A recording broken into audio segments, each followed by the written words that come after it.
পদ্মজার চোখ দুটি জ্বলতে শুরু করে। তার জীবনের জন্মদাতা আছে, কিন্তু জন্মদাতার আদর নেই। সে জানে না তার দোষটা কোথায়, কেন নিজের বাবা বাকি বোনদের আদর করলেও তাকে করে না।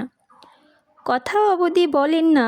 পদ্মজা বহুবার হেমলতাকে জিজ্ঞেস করেছিল, আমি কি তোমাদের সত্যিকারের মেয়ে আম্মা, নাকি সন্তান হয় না বলে কি দত্তক এনেছিলে?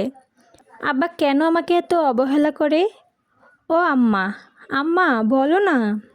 হেমলতা নিশ্চুপ থেকে অনেকক্ষণ পর জবাব দেন, তুই আমার গর্ভের সন্তান আর তোর বাবারই মেয়ে। এখন যা, পড়তে বস, অনেক পড়তে হবে তোর। ব্যাস এইটুকুই। যতবার প্রশ্ন করেছে একই উত্তর পেয়েছে, কখনো কোনো শব্দের নড়চড় হয়নি। এত কী ভাবছিস, তাড়াতাড়ি খেয়ে উঠ। হেমলতার কথায় পদ্মজা ভাবনার সুতো ছিঁড়ে গেল। সে দ্রুত খাওয়া শেষ করে হঠাৎ তার মনে পড়ে আজ পোড়োর আচার বানানোর কথা ছিল। সন্ধ্যার পরপরই বিদ্যুৎ চলে যায়। কয়েক মাস হলো গ্রামে বিদ্যুৎ এসেছে। ৮ গ্রাম মিলিয়ে অলন্দপুর, তাদের গ্রামের নাম আটপাড়া। প্রতিদিন নিয়ম করে সন্ধ্যারাত থেকে ৩ ঘন্টা অন্ধকারে তলিয়ে থাকে গ্রাম। সারা দিন তো বিদ্যুতের নাম গন্ধও থাকে না, তাহলে বিদ্যুৎ নিয়ে লাভটা কী হলো?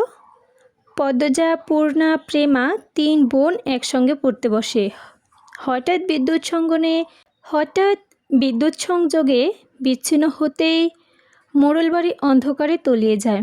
৯ বছরের প্রেমা খামচে ধরে পদ্মজার ওড়না।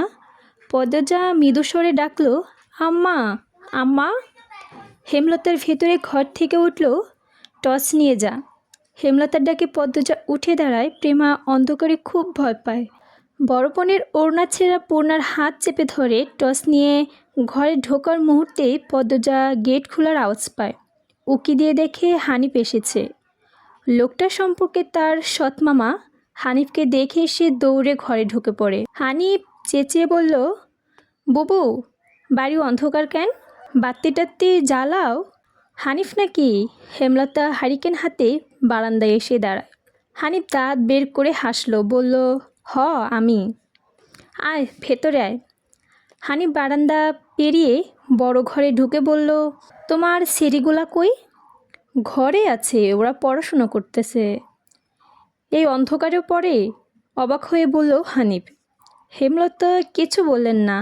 হানিফ এই বাড়িতে আসলে কোনো না কোনো কারণ ছাড়াই অস্তিত্ব হয় তার। তিনি প্রসঙ্গ এড়াতে বলেন, ওদের খাওয়ার সময় হয়েছে, তুই খেয়ে নে।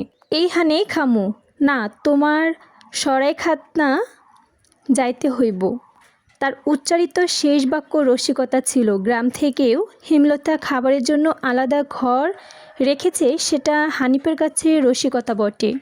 হেমলতা স্বাভাবিক সুরে বললেন, খেতে চাইলে খেতে আয়।